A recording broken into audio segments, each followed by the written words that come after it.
FATF financial action task force, इसके हवाले से पाकिस्तान का कोई भी ऐसा नौजवान नहीं होगा जिसने ये लफ्ज़ अभी तक किसी भी मीडिया से या सोशल मीडिया से ना सुना हो। फैटफ क्या होता है और फैटफ किस तरीके से दूसरे ममालिक को क्या पॉलिसीज़ देता है और पाकिस्तान के लिए अभी तक फैटफ की तरफ से अच्छी खबरें क्यों नहीं आ रही, इसको जानने की कोशिश करेंगे आज की इस छोटी सी वीडियो के अंदर। तो मैं हूं हैदर भट्ट और आप देख रहे हैं मेरे फेसबुक और यूट्यूब चैनल। इस चैनल को सब्सक्राइब कीजिए, बेल आइकन को दबाइए ताकि आपको इसी तरीके से इंपॉर्टेंट वीडियोस हमारे चैनल के जरिए से मिलती हैं। दोस्तों वीडियो को स्टार्ट करते हैं।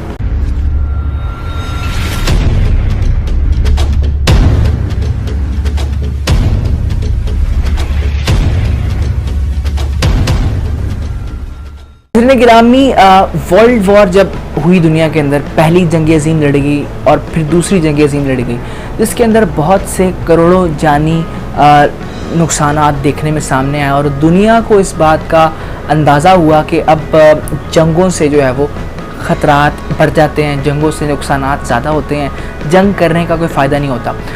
इसी वजह से दोस्तों दुनिया के अंदर इस तरह के इदारे कायम किए गए ताकि अगर कुछ ममालिक आपस में किसी की झड़पें होती हैं तो इदारे जो हैं वो उसके अंदर अपना रोल प्ले करेंगे और उस रोल प्ले करने की वजह से दुनिया एक दूसरी जंग से या किसी भी दूसरे ख़तरात की तरफ जाने से जो है वो बच सकती है।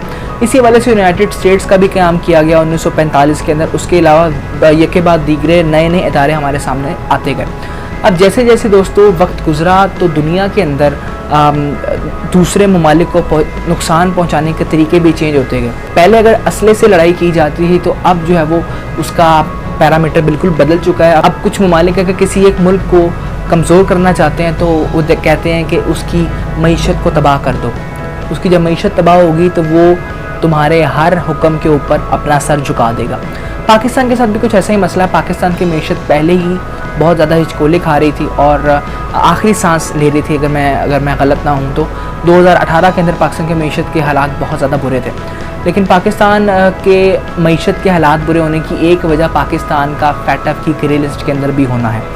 अब सबसे पहले फैटफ क्या है और ये ग्रे लिस्ट क्या होती है, इसको देखते हैं। फाइनेंशियल एक्शन टास्क फोर्स एक गवर्नमेंटल बॉडी है जो कि तमाम ममालिक को अपनी पॉलिसीज़ वज़ा करने के हवाले से गाइडेंस फराहम करती है, स्पेशली टू मनी लॉन्ड्रिंग के हवाले से ये बहुत ज़्यादा मुतहरिक जानी जाती है। 1989 के अंदर इसका क़याम पेरिस के अंदर हुआ जो कि फ्रांस का कैपिटल है और इस बॉडी के क़याम का सबसे बड़ा मकसद ये था कि दुनिया के अंदर से टेरर फाइनेंसिंग को ख़त्म किया जाए, मनी लॉन्ड्रिंग को ख़त्म किया जाए ताकि मुल्कों की सालमियत और मुल्कों को नुकसान पहुंचाने से रोका जा सके। फैटफ ने अपनी तरफ से 3 लिस्टों को तरतीब दिया दोस्तों, जिसके अंदर सबसे पहले वाइट लिस्ट, उसके बाद ग्रे लिस्ट और उसके बाद आपके पास ब्लैक लिस्ट आती है। अब इन तीनों लिस्टों का एक मकसद होता है दोस्तों।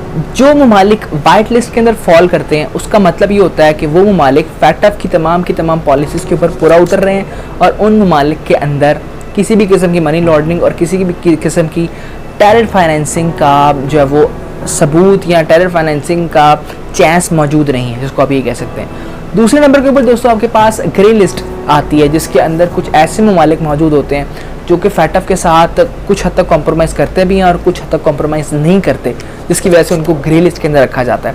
और ब्लैक लिस्ट पे वो ममालिक शामिल होते हैं जो कि फैटफ के साथ ज़रा सा भी कॉपरेट नहीं करते। इसी हवाले से उनको ब्लैक लिस्ट कर दिया जाता है और पूरी दुनिया उनसे अपने ताल्लुकात ख़त्म कर देती है। ब्लैक लिस्ट की अगर बात करें तो ब्लैक लिस्ट के अंदर 2 नुमाया ममालिक ईरान और नॉर्थ कोरिया हैं। नॉर्थ कोरिया और ईरान के ऊपर ब्लैक लिस्ट जब वो हो गए तो उनके ऊपर सैंक्शंस लग गई, जिसकी वजह से उनकी इकोनॉमी को बहुत ज़्यादा नुकसान पहुंचा। लेकिन आज की वीडियो में हम लोग बेसिकली पाकिस्तान के ग्रे लिस्ट में होने की बात कर रहे हैं। पाकिस्तान को फैटफ की जानिब से कुछ पॉइंट्स के ऊपर अमल दरामद करने का कहा गया और पाकिस्तान ने उसके ऊपर अमल दरामद शुरू कर दिया। शुरू के अंदर पाकिस्तान ने तकरीबन कुछ पॉइंट्स के ऊपर अमल किया, लेकिन पाकिस्तान को फिर ग्रे लिस्ट के अंदर ही रखा गया। उसके बाद जब पाकिस्तान का एक और टर्न शुरू हुआ फैटफ के साथ और जून तक का टाइम मिला पाकिस्तान को, तो पाकिस्तान ने 27 में से 26 नुकात के ऊपर अमल करके दिखाया, जिसको फैटफ के चेयरमैन ने तस्लीम किया। लेकिन फिर भी पाकिस्तान को ग्रे लिस्ट के अंदर रखा गया और ग्रे लिस्ट के अंदर रखने की वजह ये थी कि पाकिस्तान ने जो है वो एक पॉइंट के ऊपर अमल नहीं किया। अब फैटफ के मुताबिक पाकिस्तान ने जिस एक पॉइंट के ऊपर अमल नहीं किया वो ये पॉइंट है कि पाकिस्तान ने यूनाइटेड नेशन की जानिब से नॉमिनेटेड टेररिस्ट के खिलाफ सही प्रोसिक्यूशन नहीं की और पाकिस्तान को इसी वजह से ग्रे लिस्ट के अंदर रखा जा रहा है। आपको एक बड़ी मजे की बात बताते हैं दोस्तों।